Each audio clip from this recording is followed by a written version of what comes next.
Proper training, use of an effective lifeline system, and adherence to grain bin entry procedures, including lockout-tagout, will greatly reduce the number of fatalities in grain bins.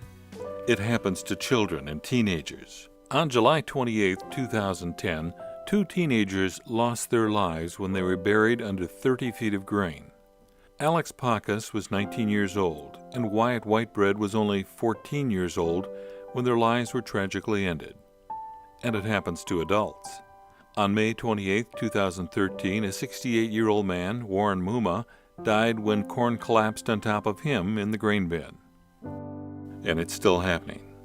On July 17, 2013, Roy McCarty was working in a grain bin when he became buried under corn and died due to asphyxiation. Every year, people who enter grain bins are engulfed and trapped in grain. It takes only seconds to be entrapped, and over 50% of these entrapments result in death. Grain entrapment is often caused by grain that goes out of condition, resulting in clumping, cones, pyramids, bridging, and other problems with bin unloading. When this happens, people frequently enter bins because the grain does not flow smoothly through the system.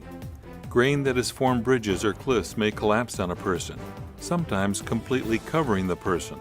People in bins may also get pulled under by flowing grain. This grain entrapment can cause suffocation and death.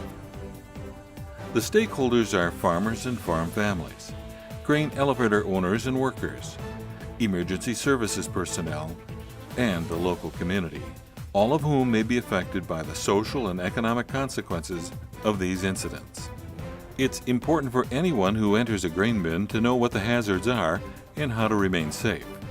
The Grain Handling Safety Coalition has training modules available to help train workers in grain bin safety, including a module on grain bin entry. This training emphasizes that grain must be dried sufficiently and cooled properly if it's to remain in good condition while in storage. Always lock out and tag out all equipment before anyone enters a grain bin. Make sure everyone is properly trained and they follow all grain bin entry procedures. And always use a harness and properly anchored lifeline with a second person to observe and monitor the worker in the grain bin. There's a video available on the Lifeline Protection System. It describes the proper use of the lifeline system, including details about the harness, ropes, proper anchor points, and the responsibilities of a second person or observer. In addition to grain bin safety, the Grain Handling Safety Coalition also has training modules on entanglement hazards, fall hazards, characteristics of confined spaces, and a youth curriculum for agricultural instructors. It's time for everyone to realize that getting hurt or dying in a grain bin is not an accident. It's the result of not identifying the hazards and not taking the appropriate precautions. Remember, proper training, use of an effective lifeline system, and adherence to grain bin entry procedures, including lockout-tagout, will greatly reduce the number of fatalities in grain bins.